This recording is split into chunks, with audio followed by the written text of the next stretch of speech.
ਵਾਹਿਗੁਰੂ। ਇੱਕ ਓੰਕਾਰ ਸਤਿਨਾਮ ਕਰਤਾ ਪੁਰਖ ਨਿਰਭਉ ਨਿਰਵੈਰ ਅਕਾਲ ਮੂਰਤ ਅਜੂਨੀ ਸੈਭੰ ਗੁਰ ਪ੍ਰਸਾਦ ਜਿਤਾ ਜੀਉ ਪਿੰਡ ਸਭ ਤੇਰਾ ਤੂੰ ਅੰਤਰ ਜਾਮੀ ਪੁਰਖ ਭਗਵਾਨ ਦਾਸਣ ਦਾਸ ਕਹਿ ਜਨ ਨਾਨਕ ਜਿਹਾ ਤੂੰ ਕਰਾਹੇ ਤਿਹਾ ਹਉ ਕਰੀ ਵਖਿਆਣ ਗੁਰ ਨਾਨਕ ਪਦ ਪੰਕਜ ਬੰਧਨ ਪਾਦ ਪੰਕਜ ਬੰਧਨਾ ਸਿਮਰਾ ਅੰਗਦ ਦੁਖ ਨਿਕੰਦਨਾ ਗੁਰ ਅਮਰਦਾਸ ਹਿਰਦੈ ਨਿਤ ਧਿਆਉ ਹਿਰਦੈ ਨਿਤ ਧਿਆਉ ਗੁਰ ਰਾਮਦਾਸ ਗੁਣ ਗਾਵੋ ਗੁਰ ਅਰਜਨ ਬਿਘਨ ਕੇ ਨਾਸਕ ਬਿਘਨ ਕੇ ਨਾਸਕ ਗੁਰ ਹਰਗੋਬਿੰਦ ਸ਼ੁਭ ਸੁਮਤ ਪ੍ਰਕਾਸ਼ਕ ਸ਼੍ਰੀ ਹਰਿ ਰਾਇ ਨਮੋ ਕਰ ਜੋਰੀ ਨਮੋ ਕਰ ਜੋਰੀ ਸ਼੍ਰੀ ਹਰਿ ਕ੍ਰਿਸ਼ਨ ਮਨਾਉ ਬਹੋਰੀ ਗੁਰੂ ਤੇਗ ਬਹਾਦਰ ਪਰਮ ਕਿਰਪਾਲਾ ਜੀ ਪਰਮ ਕਿਰਪਾਲਾ ਗੁਰੂ ਗੋਬਿੰਦ ਸਿੰਘ ਬਿਸਾਲਾ ਤਰੋਂ ਤਾਰਾ ਪਰ ਪੁਨ ਪੁਨ ਸੀਸਾ ਜੀ ਪੁਨ ਪੁਨ ਸੀਸਾ ਬੰਦੋ ਬਾਰ ਬਾਰ ਜਗਦੀਸ਼ਾ ਤਰੋਂ ਤਾਰਾ ਪਰ ਪੁਨ ਪੁਨ ਸੀਸਾ ਜੀ ਪੁਨ ਪੁਨ ਸੀਸਾ ਬੰਦੋ ਬਾਰ ਬਾਰ ਜਗਦੀਸ਼ਾ ਜਿਸ ਮਹਿ ਅੰਮ੍ਰਿਤ ਗਿਆਨ ਹੈ ਮਾਣਕ ਭਗਤ ਬੈਰਾਗ ਸ਼੍ਰੀ ਗੁਰੂ ਗ੍ਰੰਥ ਸਾਹਿਬ ਉਦਦ ਬੰਦੋ ਕਰ ਅਨੁਰਾਗ ਏਕ ਓੰਕਾਰਾ ਸਤਿਗੁਰੂ ਜੇ ਪ੍ਰਸਾਦ ਸਚ ਹੋਏ। ਵਾਹਿਗੁਰੂ ਜੀ ਕੀ ਫਤਿਹ ਹੈ। ਬਿਘਨ ਬਿਨਾਸਣ ਸੋਏ। ਏਕ ਓੰਕਾਰਾ ਸਤਿਗੁਰੂ ਜੇ ਪ੍ਰਸਾਦ ਸਚ ਹੋਏ। ਵਾਹਿਗੁਰੂ ਜੀ ਕੀ ਫਤਿਹ ਹੈ। ਬਿਗਨ ਬਿਨਾਸਣ ਸੋਏ। ਵਾਹਿਗੁਰੂ ਜੀ ਦਾਰਾ ਸੁਤ ਪੁੱਤਰੀ ਜੇ ਭਈ, ਕਰ ਚਿਨਾਰ ਮੈਂ ਦੇਖ ਸੋ ਲਈ। ਤਿਨਹੁ ਪਛਾਣ ਮੋਹਿ ਕੋ ਲੀਨਾ, ਦੇਖਿਓ ਤੁਮ ਝਗਰਾ ਜੋ ਕੀਨਾ।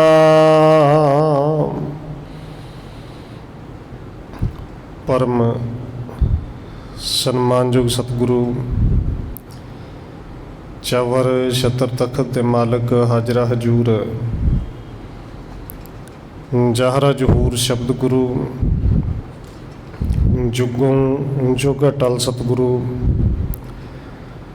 ਧੰਨ ਸ਼੍ਰੀ ਗੁਰੂ ਗ੍ਰੰਥ ਸਾਹਿਬ ਮਹਾਰਾਜ ਸੱਚੇ ਪਾਤਸ਼ਾਹ ਜੀ ਦੀ ਪਾਵਨ ਪਵਿੱਤਰ ਹਜ਼ੂਰੀ ਅੰਦਰ ਜੁੜ ਬੈਠੇ ਸਤਸੰਗੀ ਜਨੋ, ਆਪ ਜੀ ਵੱਡੇ ਭਾਗਾਂ ਵਾਲੇ ਹੋ ਜੋ ਸਤਿਕਾਰਯੋਗ ਧੰਨ ਮਾਤਾ ਰਾਜ ਕੌਰ ਜੀ ਦੇ ਪਾਵਨ ਅਸਥਾਨ ਗੁਰਦੁਆਰਾ ਮੰਜੀ ਸਾਹਿਬ ਵਿਖੇ ਸ਼ਾਮਾਂ ਦੇ ਦੀਵਾਨਾਂ ਦੀਆਂ ਹਾਜ਼ਰੀਆਂ ਭਰ ਰਹੇ ਹੋ। ਆਓ ਰੋਜ਼ਾਨਾ ਦੀ ਤਰ੍ਹਾਂ ਧੰਨ ਗੁਰੂ ਅਰਜਨ ਦੇਵ ਮਹਾਰਾਜ ਜੀ ਦੀ ਚੱਲ ਰਹੀ ਲੜੀਵਾਰ ਇਤਿਹਾਸ ਕਥਾ ਦੇ ਨਾਲ ਅਗਲੇਰੀ ਸਾਂਝ ਪਾਉਣ ਤੋਂ ਪਹਿਲਾਂ ਅਸੀਸ ਬਖਸ਼ਿਸ਼ ਕਰੋ ਜੀ, ਰਸਨਾ ਨੂੰ ਕਰੋ ਪਵਿੱਤਰ। ਜਿਤਨੇ ਵੀ ਜੁੜ ਬੈਠੇ ਹੋ ਲਵਾਓ ਹਾਜ਼ਰੀ, ਸਾਰੇ ਆਖੋ ਜੀ ਵਾਹਿਗੁਰੂ ਜੀ ਕਾ ਖਾਲਸਾ ਵਾਹਿਗੁਰੂ ਜੀ ਕੀ ਫਤਿਹ। ਦਾਰਾ ਸੁਤ ਪੁੱਤਰੀ ਜੇ ਭਈ, ਕਰ ਚਿਨਾਰ ਮੈਂ ਦੇਖ ਸੋ ਲਈ। ਕਵੀ ਰਾਜ ਕਵੀ ਸੰਤੋਖ ਸਿੰਘ ਜੀ ਅੱਗੇ ਲਿਖ ਰਹੇ ਨੇ ਕਿ ਜਿਵੇਂ ਕੱਲ ਪਿਛਲੇ ਪ੍ਰਕਰਨਾਂ ਵਿੱਚ ਆਪ ਜੀ ਨੇ ਸਰਵਣ ਕੀਤਾ ਸੀ ਕਿ ਮੰਡੀ ਦਾ ਰਾਜਾ ਜਿਹਨੇ ਰਾਤ ਸੁਪਨਾ ਦੇਖਿਆ, ਅਗਲੇ ਦਿਨ ਸਵੇਰੇ ਸ਼ਿਕਾਰ ਖੇਡਣ ਤੋਂ ਬਾਅਦ ਉਹ ਸਾਰਾ ਕੁਝ ਹਕੀਕਤ ਵਿੱਚ ਵੀ ਦੇਖਿਆ ਕਿ ਜਿਹੜੇ ਧੀਆਂ ਪੁੱਤਰ ਪਰਿਵਾਰ ਚੰਡਾਲ ਦੇ ਘਰ ਜਨਮ, ਉਹ ਸਾਰੇ ਅੱਖਾਂ ਨਾਲ ਦਿਨ ਦੇ ਵਿੱਚ ਵੀ ਵੇਖ ਲਏ। ਇਹ ਵਾਪਸ ਆਇਆ, ਬੜੇ ਪਰੇਸ਼ਾਨੀ ਦੇ ਵਿੱਚ ਰਾਤ ਕੱਟੀ ਔਰ ਵਿਚਾਰਾ ਸੋਚਦਾ ਹੈ ਕਿ ਇਹ ਭਾਣਾ ਕੀ ਵਾਪਰਿਆ, ਬਣਿਆ ਕੀ। ਅਖੀਰ ਵਿਚਾਰ ਆਈ ਕਿ ਮੈਂ ਗੁਰੂ ਸਾਹਿਬ ਤੋਂ ਪੁੱਛਾਂ। ਇਹ ਮੰਡੀ ਦਾ ਰਾਜਾ ਸਤਿਗੁਰੂ ਦੇ ਚਰਨਾਂ ਵਿੱਚ ਸਵੇਰੇ ਸੁਖਤੀ ਤਿਆਰ ਹੋ ਕੇ ਆ ਗਿਆ ਔਰ ਰਾਜਾ ਕੁਝ ਪੁੱਛਦਾ। ਇਸ ਤੋਂ ਪਹਿਲਾਂ ਧੰਨ ਗੁਰੂ ਅਰਜਨ ਦੇਵ ਜੀ ਕਹਿੰਦੇ ਨੇ ਕਿ ਰਾਜਨ ਅੱਜ ਬੜੀ ਚਿੰਤਾ ਵਿੱਚ ਹੈ, ਕਿਉਂਕਿ ਦੇਖੋ ਚਿੰਤਾ ਵਿੱਚ ਬੰਦਾ ਹੋਵੇ ਤੇ ਆਮ ਬੰਦਾ ਵੀ ਪਛਾਣ ਜਾਂਦਾ ਕਿ ਚਿੰਤਾ ਵਿੱਚ ਹੈ। ਔਰ ਫਿਰ ਧੰਨ ਗੁਰੂ ਅਰਜਨ ਦੇਵ ਜੀ ਤੇ ਅੰਤਰਜਾਮੀ ਨੇ, ਸਭ ਕੁਝ ਜਾਣਦੇ ਨੇ। ਹੁਣ ਆਪਣੇ ਅੰਦਰ ਦੀ ਉਹ ਚਿੰਤਾ ਰਾਜਾ ਇੱਥੇ ਦੱਸ ਰਿਹਾ ਹੈ ਕਿ ਸਤਿਗੁਰੂ ਜੀ ਰਾਤ ਸੁਪਨੇ ਵਿੱਚ ਦੇਖਿਆ ਤੇ ਸਵੇਰੇ ਜਦੋਂ ਜੰਗਲ ਦੇ ਵਿੱਚ ਜਾ ਕੇ ਦੇਖਿਆ ਕਿ ਦਾਰਾ ਸੁਤ ਪੁੱਤਰੀ ਜੇ ਭਈ, ਕਰ ਚਿਨਾਰ ਮੈਂ ਦੇਖ ਸੋ ਲਈ। ਜਿਹੜੀ ਸੁਪਨੇ ਵਿੱਚ ਇਸਤਰੀ ਸੀ, ਜਿਹੜੇ ਰਾਤ ਸੁਪਨੇ ਵਿੱਚ ਮੇਰੀ ਧੀ ਬਣੀ ਸੀ, ਪੁੱਤਰ ਬਣੇ ਸਨ, ਉਹ ਸਾਰੇ ਮੈਂ ਕੱਲ ਵੇਖ ਲਏ ਜਾ ਕੇ। ਸਾਰਿਆਂ ਦੀ ਪਹਿਚਾਣ ਉਸੇ ਤਰ੍ਹਾਂ ਕੀਤੀ। ਤੈਨੂੰ ਪਛਾਣ ਮੋਹਿ ਕੋ ਲੀਨਾ, ਦੇਖਿਓ ਤੂੰ ਝਗੜਾ ਜੋ ਕੀਨਾ। ਤੇ ਉਹਨਾਂ ਨੇ ਵੀ ਮੇਰੀ ਪਛਾਣ ਕੀਤੀ। ਸਤਿਗੁਰੂ ਜੀ ਆਪਣੇ ਥਾਂ ਤੋਂ ਬਿਲਕੁਲ ਸੱਚੇ ਸਨ, ਉਹਨਾਂ ਮੈਨੂੰ ਪਛਾਣਿਆ ਹੈ। ਔਰ ਜਿਵੇਂ ਝਗੜਾ ਹੋਇਆ ਕੱਲ ਤੁਸੀਂ ਸਾਰਾ ਆਪ ਵੇਖ ਹੀ ਲਿਆ। ਇਹ ਸਕਰੋ ਬਿਰਤੰਤ ਜੋ ਹੋਵਾ, ਇਹ ਸਾਚ ਕਹਿ ਝੂਠੋ ਜੋ ਵਾ। ਸਤਿਗੁਰੂ ਜੀ ਕਿਰਪਾ ਕਰਕੇ ਇਹ ਦੱਸੋ ਕਿ ਸਾਰਾ ਜਿਹੜਾ ਭਾਣਾ ਵਾਪਰਿਆ, ਬਿਰਤੰਤ ਸਾਰਾ ਵੇਖਿਆ, ਇਹ ਸੱਚਮੁੱਚ ਹੋਇਆ ਕਿ ਵੀ ਸੁਪਨਾ ਹੀ ਸੀ? ਕਿਉਂਕਿ ਯਕੀਨ ਹੀ ਨਹੀਂ ਨਾ ਆ ਰਿਹਾ ਕਿ ਕੱਲ ਸ਼ਿਕਾਰ ਖੇਡਣ ਗਏ ਸਾਂ, ਕੱਲ ਤੁਸੀਂ ਸਾਰਾ ਕੁਝ ਵੇਖਿਆ, ਉਹ ਸੱਚ ਸੀ ਕਿ ਸਾਰਾ ਝੂਠ ਹੀ ਹੈ? ਮਮ ਮਨ ਨਿਸ਼ਚੈ ਆਏ ਨਾ ਕੋਈ, ਜਾਤੇ ਚਿੰਤਾ ਚਿਤ ਵੱਡ ਹੋਈ। ਕਿਸ ਕਰਕੇ ਸਤਿਗੁਰੂ ਜੀ ਮੇਰੇ ਮਨ ਵਿੱਚ ਤੇ ਨਿਸ਼ਚੈ ਨਹੀਂ ਆ ਰਿਹਾ, ਵਿਸ਼ਵਾਸ ਹੀ ਨਹੀਂ ਹੋ ਰਿਹਾ ਕਿ ਸਮਝ ਨਹੀਂ ਰੱਖਦੀ, ਮੈਂ ਹਜੇ ਵੀ ਸੁਪਨੇ ਵਿੱਚ ਹੀ ਹਾਂ ਕਿ ਇਹ ਸਾਰਾ ਕੁਝ ਸੱਚ। ਇਸ ਕਰਕੇ ਮੇਰੇ ਅੰਦਰ ਚਿੰਤਾ ਬੜੀ ਹੈ किरपा करो यह सर्ब बतावो, क्या अचरज होयो समझावो। सतगुरु जी कृपा करके सारी गल दसो, ये इवें दा अचरज हैरान करने वाला सुपना क्यों आया, ते जे सारा कुछ सच अखां नाल वेख्या भी ते किवें होया, ये सारी गल समझाओ।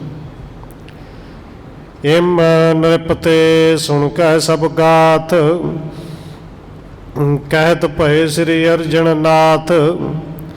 राजे ने जदों अपने मूँहों सारा कुछ दसिया, भावें गुरु साहब जी जानते सन, सारा सुपना भी दसिया, हकीकत भी दसी, और फिर धन गुरु अर्जन देव जी थोड़ा जिहा मुस्कराए ते मुस्करा के बचन कर देने,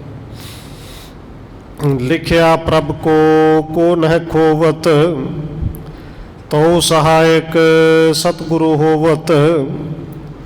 कि राजा जदों तू आया से 3 दिन पहला परसों, तू अर्थ पूछे सन, लेख न मिटी है सखी जो लिखिया करतार।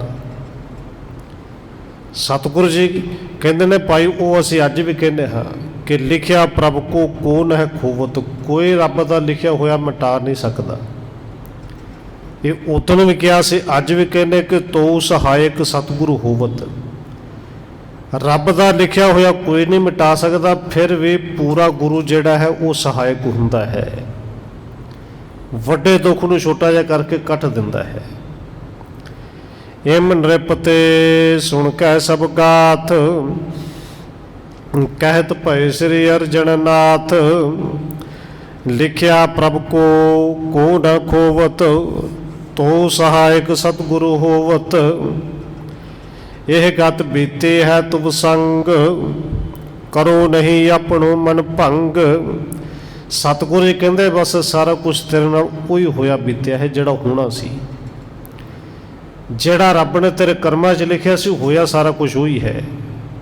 करो नहीं अपनो मन भंग, अपने मन नूं इन्ना दुखी ना होण दे, रब ने जो लिखिया सी वो हो गया है। सतगुरु भय सहायक तेरे, हृदय विचारत बात जो हेरी। सतगुरु जी कहते ने भाई राजन गुरु तेरा सहायक होया, क्योंकि तू गुरु की शरण में आया है, गुरु के घर में आया है। हृदय विचारत बात जो हेरी, जड़ी मन दे विच तू विचार सोची सी ना किवें हो सकता है। जन्म पावनो कर चंडाल, तोहे भाग मह लिखियो अटाल। सतगुरु जी कहते ने राजा तेरे भागां विच रब दा लिखिया होया सी, तू जन्म दे चंडाल दे घर विच जन्म लैना सी। तोहे भाग मैं लिखियो अटाल, इनू कोई नहीं टाल सकता, ये अटल पाना लिखिया होया सी, जन्म तू लैना सी। सतन त्याग कै तू चले आयो, सतगुरे आगे शीस निवायो। पर राजन तेरे भाग जाग पे कि अपना राज भाग, अपने महल, अपना घर छड्ड के तू गुरु की शरण में आ गया, गुरु दे अगे आके शीश झुका दिता। तरे पदार्थ आन उपायन, कर शरदा पर से कर पायन। तू करो शरदा धार के आया से, जेड़ी तू आके भेटा रखी है शरदा दे विच आके रखी है। ये गल वखरी, बाद विच शंका आ गई कि किवें हो सकता है कि जे लिखिया होया भी रहना है तो फिर गुरु सहाय किवें हो सकता है। या ते सतगुरु भय सहाय, सुपने मह सो दीन बताए। इस करके तू गुरु की शरण में आया पाए, गुरु तेरे सहायक होए ने। एडा वड्डा हजे ये जन्म बतीत करना, इस तो बाद पूरा जन्म चंडाल के घर में लेना सी। वो सारे दुख तू भोगने सन, पर जेड़े गुरु ने सहायक होके एक रात विच के रात के एक पैर दे विच सारे कट दिते ने। क्योंकि दूसरे पैर सुपना आया और लम्मा सुपना तकरीबन एक पैर तक चलिया कि इक्को रात दे इक्को पैर विच तेरे 2 जन्म गुरु ने कट दिते। और कल्ले 2 ही नहीं, गुरु की शरण में आ गया है ना, हुण तेरा बार बार जन्म मरण होना ही नहीं। क्योंकि सतगुरु चरण, जिन्हें गुरु के चरण परस ले, और भट्ट साहब जी कहते हैं फिर वो दोबारे गर्भ जोन दे विच आउंदा ही नहीं। ਧੰਨ ਗੁਰੂ ਅਰਜਨ ਦੇਵ ਮਹਾਰਾਜ ਜੀ ਕਹਿੰਦੇ ਨੇ, ਭਾਈ ਤੂੰ ਗੁਰੂ ਦੀ ਸ਼ਰਨ ਵਿੱਚ ਆਇਆ ਹੈ। ਜਨਮ ਚੰਡਾਲ ਜੋ ਧਰਨੋ ਹੁਤੋ, ਸੋ ਇੱਕ ਜਾਮਣ ਮਹਿ ਧਰ ਬਿਤੋ। ਜਿਹੜਾ ਜਨਮ ਚੰਡਾਲ ਦੇ ਕਰ ਲੈਣਾ ਸੀ, ਰਾਤ ਦੇ ਇੱਕੋ ਪੈਰ ਦੇ ਵਿੱਚ ਉਹ ਸਾਰਾ ਬਤੀਤ ਕਰਵਾ ਦਿੱਤਾ ਹੈ। ਭਰਮ ਹੁਤੋ ਤੇਰੇ ਮਨ ਮਾਹੀ, ਲਿਖਿਆ ਮੇਟ ਸਕੇ ਕੋ ਨਾਹੀ। ਕਿਉਂਕਿ ਰਾਜਾ ਤੇਰੇ ਮਨ ਵਿੱਚ ਭਰਮ ਰਹਿ ਗਿਆ ਸੀ ਨਾ। ਸਿੱਖੇ ਦੇ ਦਾਤ ਤੈਨੂੰ ਪਹਿਲੇ ਦਿਨ ਵੀ ਦੇ ਦੇਣੀ ਸੀ, ਪਰ ਜੇ ਮਨ ਵਿੱਚ ਭਰਮ ਵੀ ਹੋਵੇ, ਸਿੱਖ ਵੀ ਬਣ ਜਾਏ ਤੇ ਫਿਰ ਗੱਲ ਬਣਦੀ ਨਹੀਂ। ਔਰ ਐਵੇਂ ਦੇ ਭਰਮ ਕਈ ਵਾਰੀ ਸਾਡੇ ਅੰਦਰ ਆਉਂਦੇ ਨੇ ਜੀ, ਕਿਉਂਕਿ ਜਦੋਂ ਭਰੋਸਾ ਨਹੀਂ ਨਾ ਹੁੰਦਾ ਕਿ ਅੰਤਿਮ ਅਰਦਾਸ ਕਰ ਦਿੱਤੀ, ਤੇ ਫਿਰ ਵਰੇਣਾ ਵੀ ਚੇਤੇ ਆ ਜਾਂਦਾ ਕਿ ਹੁਣ ਵਰੇਣਾ ਵੀ ਆ ਗਿਆ। ਇਹ ਕਿੰਨੇ ਕਿਹਾ, ਕਿੱਥੇ ਲਿਖਿਆ, ਭਾਵੇਂ ਕੁਝ ਨਹੀਂ ਪਤਾ, ਕਿਉਂਕਿ ਭਰਮ ਦੇ ਵਿੱਚ ਪੈ ਗਏ ਨਾ। ਰਹਿਤ ਮਰਿਆਦਾ ਨੂੰ ਅਸੀਂ ਪੜ੍ਹਿਆ ਨਹੀਂ, ਗੁਰੂ ਸਾਹਿਬ ਦੀ ਬਾਣੀ ਤੇ ਭਰੋਸਾ ਨਹੀਂ ਕੀਤਾ, ਪਰ ਜੋ ਕੁਛ ਗਰੁੜ ਪੁਰਾਣ ਦੇ ਵਿੱਚ ਲਿਖਿਆ ਕਿ ਵਰੇਣਾ ਕਰਨਾ ਚਾਹੀਦਾ, ਉਹਦੇ ਤੇ ਭਰੋਸਾ ਕਰ ਲਿਆ। ਭਾਈ ਤੂੰ ਗੁਰੂ ਕਾ ਸਿੱਖ ਹੈ ਕਿ ਗਰੁੜ ਪੁਰਾਣ ਦਾ? ਅੰਤਿਮ ਅਰਦਾਸ ਦਾ ਮਤਲਬ ਹੀ ਅੰਤਿਮ ਹੁੰਦਾ ਹੈ। ਭਾਈ ਪੁਰਾਣੀ ਚੜ੍ਹਾਈ ਕਰ ਚੁੱਕਿਆ, ਜੇ ਅੰਤਿਮ ਅਰਦਾਸ ਹੋ ਗਈ, ਇਸ ਤੋਂ ਬਾਅਦ ਉਹਦੇ ਨਿਮਿਤ ਕੁਝ ਨਹੀਂ ਕਰਨਾ। ਪਰ ਜੇ ਮਨ ਵਿੱਚ ਭਰਮ ਵੀ ਹੋਵੇ, ਸਿੱਖੇ ਵੀ ਧਾਰਨ ਕਰ ਲਵੇ, ਤੇ ਗੁਰੂ ਸਾਹਿਬ ਜੀ ਕਹਿੰਦੇ ਫਿਰ ਗੱਲ ਬਣਦੀ ਨਹੀਂ। ਤੇਰੇ ਮਨ ਵਿੱਚ ਭਰਮ ਸੀ ਨਾ ਕਿ ਲੇਖ ਜਿਹੜੇ ਲਿਖੇ ਨੇ ਰੱਬ ਨੇ ਉਹ ਕੋਈ ਮਿਟਾ ਨਹੀਂ ਸਕਦਾ, ਫਿਰ ਗੁਰੂ ਦੀ ਸ਼ਰਨ ਵਿੱਚ ਆਉਣ ਦਾ ਫਾਇਦਾ ਕੀ ਹੈ? ਤੋ ਸਹਾਇਤਾ ਗੁਰ ਕਿਆ ਕਰੈ, ਨਿਫਲੇ ਇਮ ਸੰਸੋ ਤੂੰ ਧਰੈ। ਕਿ ਜੇ ਲਿਖਿਆ ਹੋਇਆ ਮਿਟਣਾ ਹੀ ਨਹੀਂ, ਫਿਰ ਗੁਰੂ ਨੇ ਸਹਾਇਤਾ ਕਿਵੇਂ ਕਰ ਲੈਣੀ ਹੈ? ਫਿਰ ਗੁਰੂ ਧਾਰਨ ਕਰਨ ਦਾ ਫਾਇਦਾ ਕੀ ਹੈ? ਫਿਰ ਸਿੱਖ ਬਣਨਾ ਹੀ ਕਿਉਂ ਹੈ? ਸੋ ਬਿਦ ਤੁਝ ਕੋ ਕਰ ਦਿਖਰਾਈ, ਇਮ ਸ੍ਰੀ ਸਤਿਗੁਰੂ ਹੋਏ ਸਹਾਈ।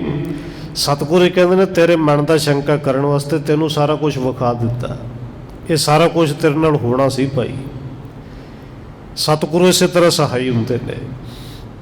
ਮਹਾ ਕਸ਼ਟ ਤੇ ਲੇਤ ਬਿਚਾਏ, ਜੋ ਸਿੱਖ ਬਣ ਹੈ ਸ਼ਰਧਾ ਲਿਆਏ।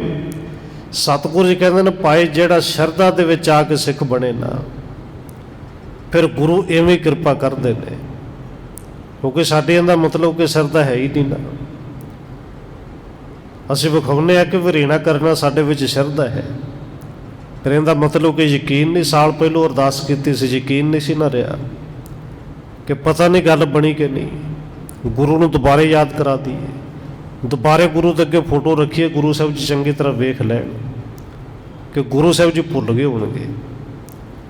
ਨਹੀਂ, ਸਤਿਗੁਰੂ ਜੀ ਕਿਰਪਾ ਕਰਦੇ ਨੇ ਭਾਈ। ਸ਼ਰਧਾ ਦੇ ਨਾਲ ਜਿਹੜਾ ਵੀ ਆਉਂਦਾ ਨਾ, ਸ਼ਰਧਾ ਅੰਦਰ ਪਹਿਲੋਂ ਲਿਆਉਂਦਾ ਹੈ, ਤੇ ਸ਼ਰਧਾ ਲਿਆ ਕੇ ਜਿਹੜਾ ਸਿੱਖ ਬਣੇ, ਗੁਰੂ ਸਾਹਿਬ ਜੀ ਵੱਡੇ ਵੱਡੇ ਕਸ਼ਟ ਇਸੇ ਤਰ੍ਹਾਂ ਖਤਮ ਕਰਦੇ ਨੇ, ਕੱਟ ਦਿੰਦੇ ਨੇ। ਸੁਣ ਕੈ ਨ੍ਰਿਪ ਗਦ ਗਦ ਹੋਏ ਗਇਓ, ਬੈਠੇ ਮਹਿਦ ਪ੍ਰੇਮ ਉਪਜਿਓ। ਇਹ ਸੁਣ ਕੇ ਰਾਜਾ ਗਦਾ ਗਦ ਹੋ ਗਿਆ, ਗਲਾ ਭਰ ਆਇਆ। ਇੰਨਾ ਪ੍ਰੇਮ ਦੇ ਵਿੱਚ ਆਇਆ ਕਿ ਗਲਾ ਭਰ ਆਇਆ, ਅੱਖਾਂ ਦੇ ਵਿੱਚ ਪਾਣੀ ਹੈ, ਪਰ ਅੰਦਰ ਆਨੰਦ ਬੜਾ ਪੈਦਾ ਹੋਇਆ, ਅੰਦਰ ਖੁਸ਼ੀ ਹੈ।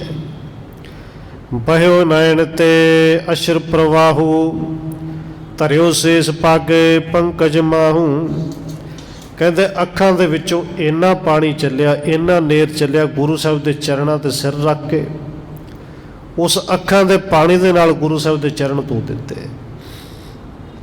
ਧੰਨ ਧੰਨ ਸ੍ਰੀ ਸਤਿਗੁਰੂ ਅਰਜਨ, ਸਿੱਖਣ ਰੱਖਕ ਸੁਣ ਜਿਨ ਅਰਜਨ।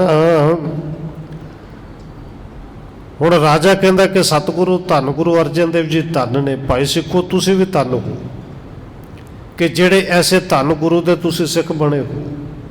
ਤੁਸੀਂ ਸਾਰੇ ਧੰਨ ਹੋ ਕਿ ਤੁਸੀਂ ਆਪਣੇ ਸਿੱਖਾਂ ਦੀਆਂ ਜਿਹੜੀਆਂ, ਦੇਖੋ 2 ਵਾਰੀ ਸ਼ਬਦ ਵਰਤਿਆ ਹੈ, ਧੰਨ ਧੰਨ ਸ਼੍ਰੀ ਸਤਿਗੁਰੂ ਅਰਜਨ। ਇੱਥੇ ਭਾਵ ਕਿ ਗੁਰੂ ਅਰਜਨ ਦੇਵ ਜੀ। ਅੱਗੇ ਲਿਖਦੇ ਨੇ ਕਵਿਰਾਜ ਕਿ ਸਿੱਖਣ ਰੱਖਕ ਸੁਣ ਜਿਨ ਅਰਜਨ।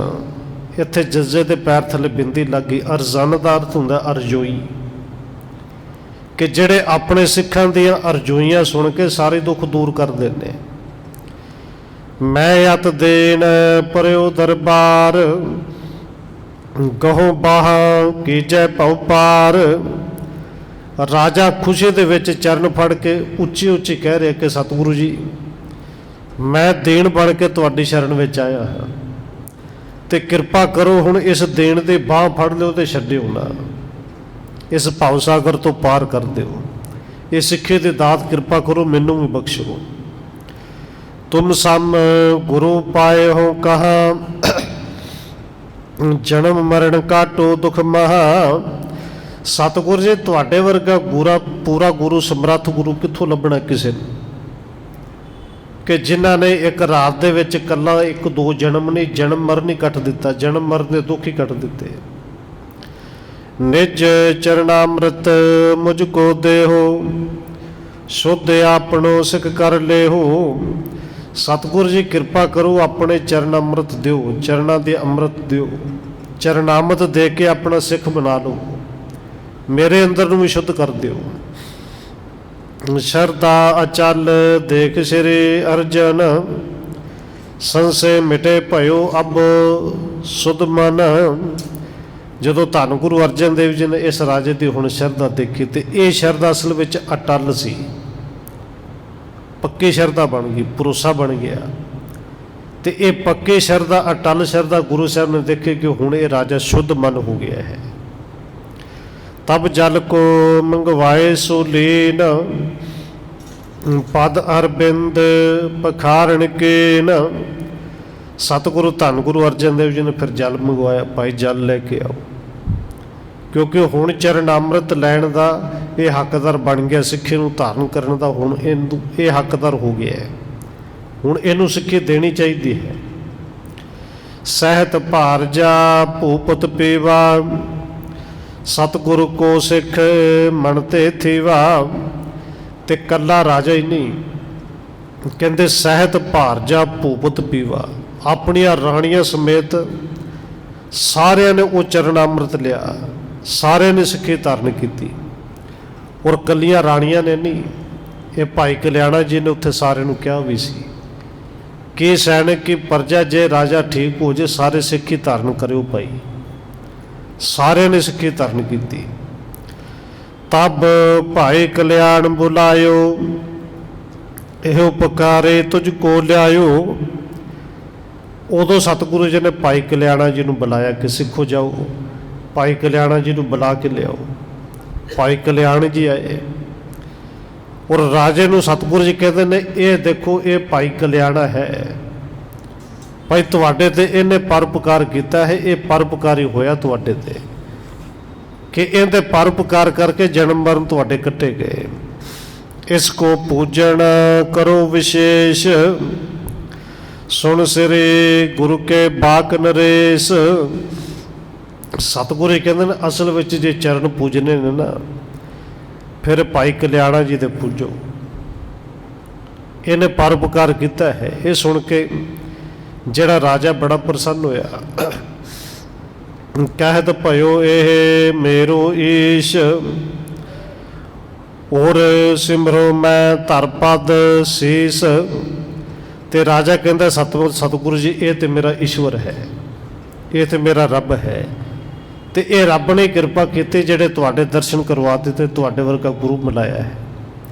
ਇਹ ਸੱਚ ਹੈ, ਮੈਂ ਸ਼ਰਧਾ ਧਰ ਕੇ ਇਕੱਲੀ ਪੂਜਾ ਹੀ ਨਹੀਂ ਕਰਾਂਗਾ, ਮੈਂ ਭਾਈ ਕਲਿਆਣਾ ਜੀ ਨੂੰ ਰੱਬ ਜਾਣ ਕੇ ਇਹਨਾਂ ਦਾ ਸਿਮਰਨ ਵੀ ਕਰਾਂਗਾ। ਇਸ ਕੋ ਮੈਂ ਆਪਣੇ ਸੰਗ ਕਰਕੇ, ਗਮਣੋ ਸਦਨ ਜਪੇ ਹਿਤ ਧਰ ਕੇ। ਸਤਿਗੁਰੂ ਜੀ, ਜਦੋਂ ਮੈਂ ਘਰ ਨੂੰ ਜਾਵਾਂਗਾ ਭਾਈ ਕਲਿਆਣਾ ਜੀ ਨੂੰ ਆਪਣੇ ਨਾਲ ਲੈ ਕੇ ਜਾਵਾਂਗਾ, ਔਰ ਹਿੱਤ ਕਰਕੇ ਪਿਆਰ ਕਰਕੇ ਲੈ ਕੇ ਜਾਵਾਂਗਾ।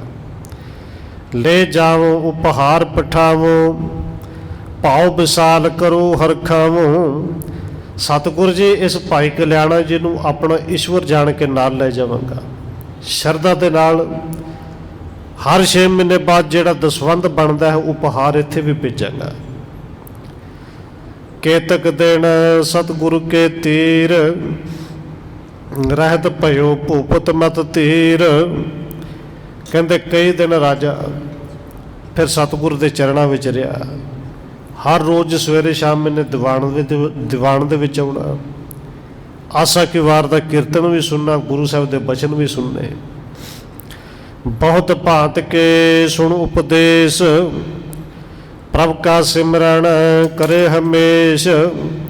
तो गुरु साहिब जी तो बहुत तरह के ने उपदेश सुने हर वेले, फिर प्रभु का सिमरन करता है, रब का सिमरन करता है। पूरे सतगुरु जी ने कृपा करके समझाया भी है कि भाई गुरु शरीर नहीं, गुरु शब्द है। सिमरन करना तो रब का करना है। अमृत सार करबे अबिलाखा, नित प्रत धरे पिता जिम भाखा। उधरों धन गुरु अर्जन देव सच्चे पातशाह जी अमृत सरोवर जिहड़ा तैयार करवाना है, उनकी हजे पटाई करनी, होर उन्होंने पक्का करवाना है। अपने गुरु पिता धन गुरु रामदास महाराज के बचनों को हमेशा ही याद रख करते हैं कि गुरु साहिब का हुक्म से तीर्थ बनाना है, सरोवर बनाना है। बहुत दिन रह नृप रुखसत चह, हाथ जोर सतगुरु सो कह। उधरों कहते कई दिन रह के राजा हुण सतगुरु के चरणों में आया, हाथ जोड़ के गुरु साहब तो विद्या मंगी कि जाके राजपाज भाग भी देखना है। मोहे दरबले कर निज हाथ, करो सखारत श्री गुरुनाथ।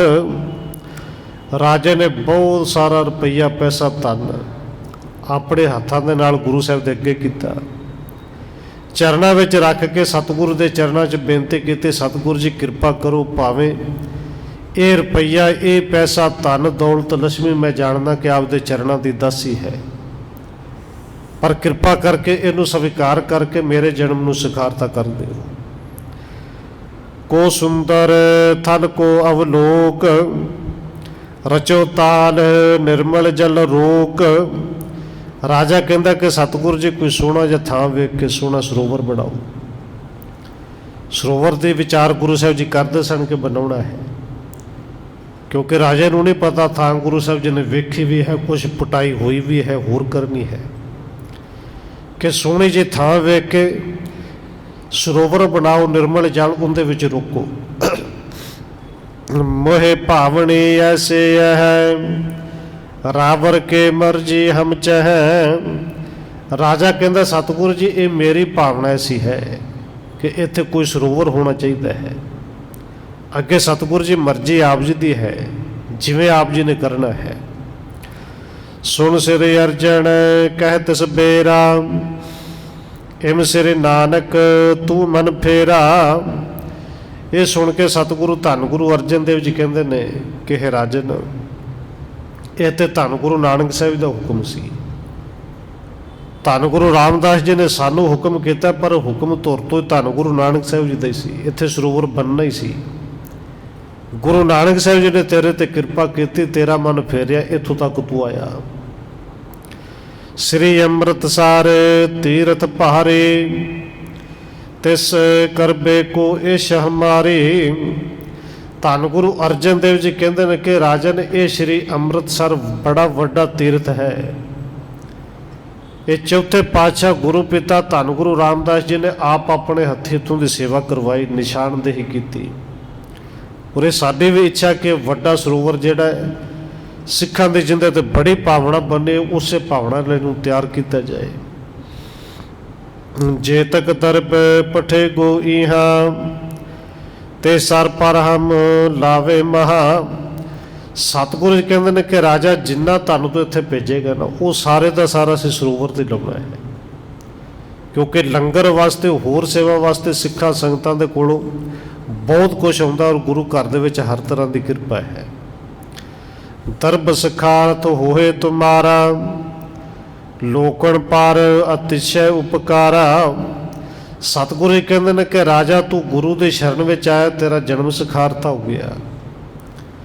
ये धन रुपया पैसा दे के चलिया है, देना है, ये तेरा दरब रुपया पैसा भी सखारता हो जाना है। क्योंकि इस सरोवर के नाल जिहड़े धन के नाल सरोवर बनना है, इत्थे बहुत सारे सिखां की आस्था बजनी है। और आनंद भा सुन कर बैन, ब्रिहो ते भरियो नेर बहु नैन।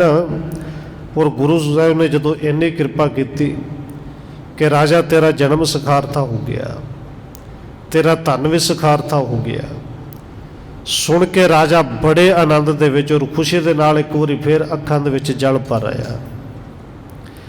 मस्तक टेक विदा होए गयो, अपने संग कल्याण सो लयो।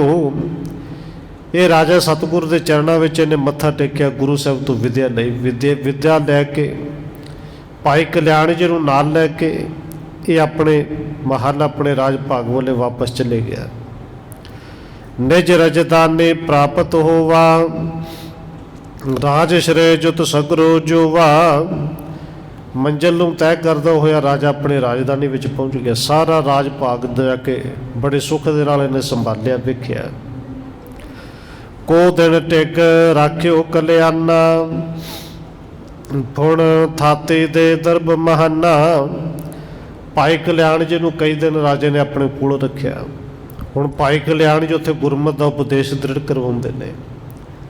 जिथे सिक्खे दे दात बख्शे उत्थे सिख सिद्धांतां बारे समझाउंदे ने। और कई दिन भाई कल्याण जी रहे। फिर धन दियां बहुत सारियां थैलियां भर के इस राजे ने भाई कल्याण जी नूं दित्तियां। निज नार संग मिलाए पुचायो, श्री अर्जन के टिक चले आयो।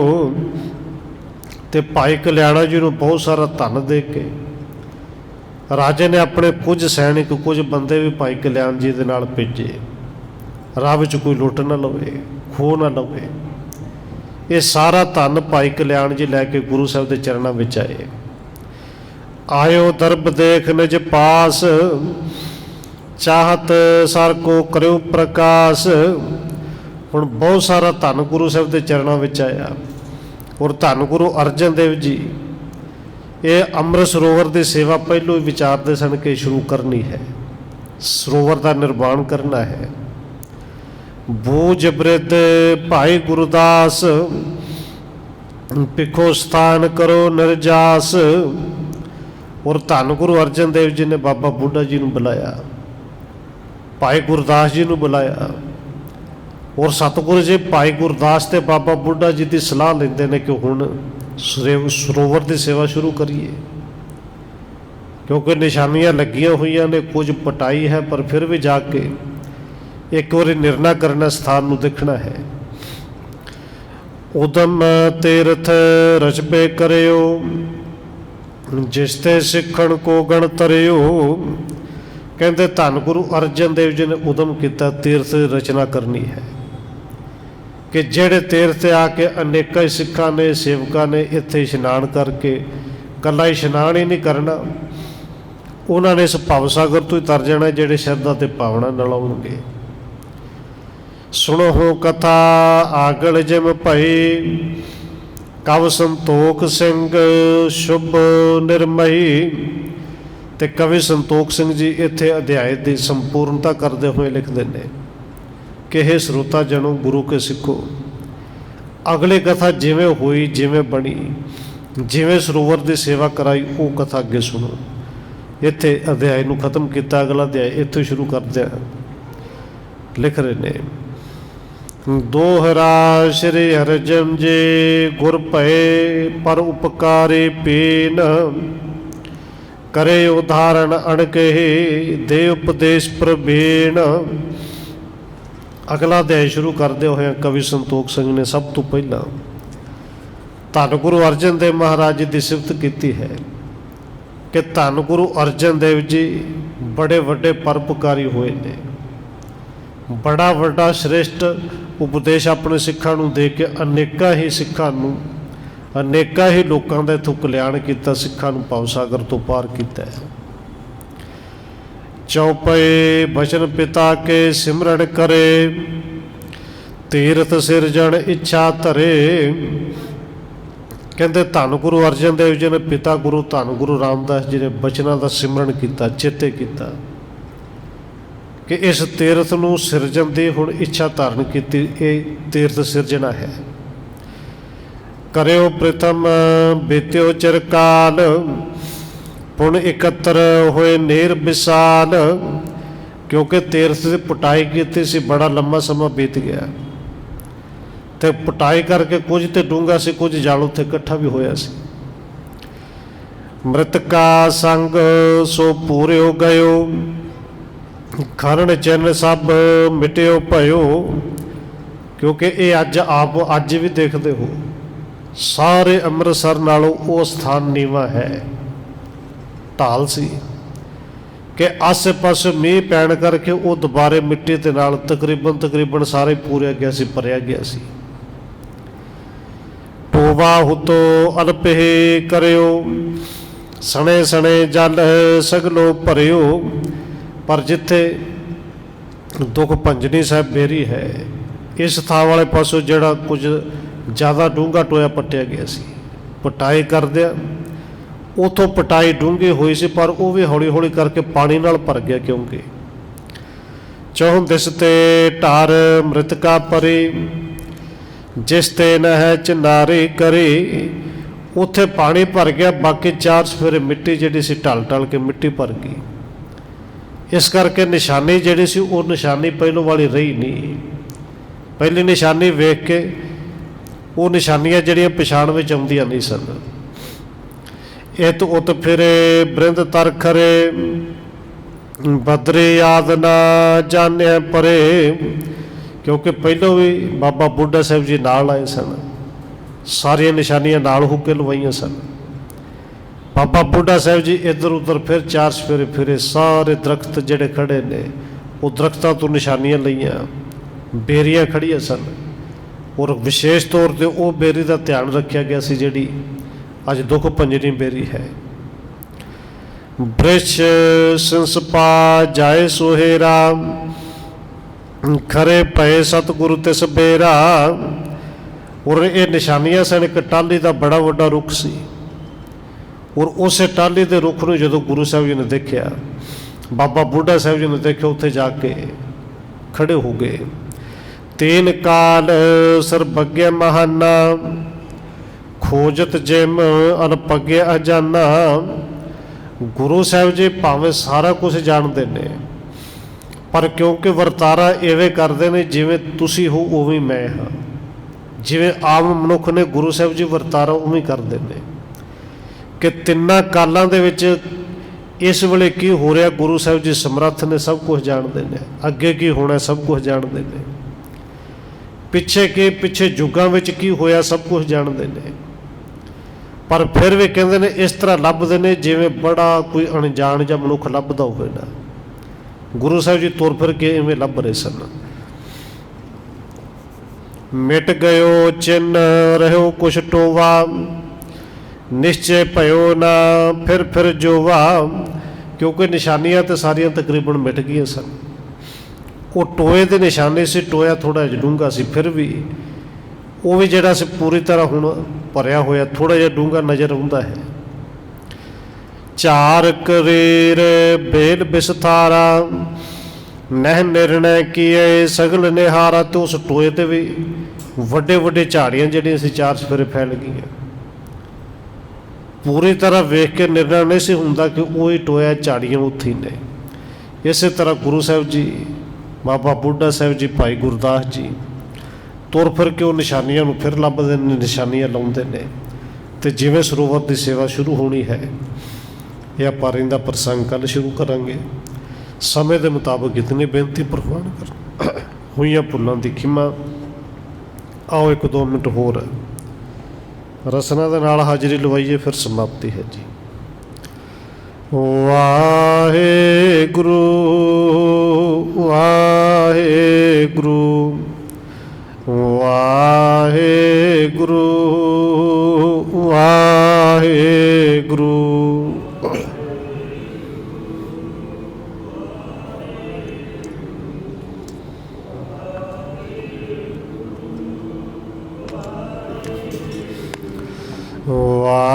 वाहेगुरु वाहेगुरु वाहेगुरु वाहेगुरु।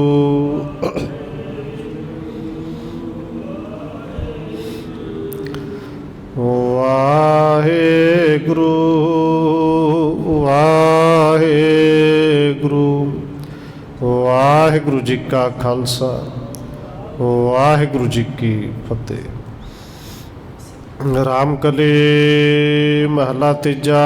ਆਨੰਦ ਇੱਕ ਓੰਕਾਰ ਸਤਿਗੁਰ ਪ੍ਰਸਾਦ। ਆਨੰਦ ਪਿਆ ਮੇਰੀ ਮਾਏ ਸਤਿਗੁਰੂ ਮੈਂ, ਸਤਿਗੁਰ ਤਾ ਪਾਇਆ ਸਹਿਜ ਸਿੱਧੀ ਬਨ ਵਜੀਆਂ। ਰਾਗ ਰਤਨ ਪਰਵਾਰ ਪੁਰੀਆਂ ਸ਼ਬਦ ਗਾਵਣ, ਸਬਦੋ ਤਗਾ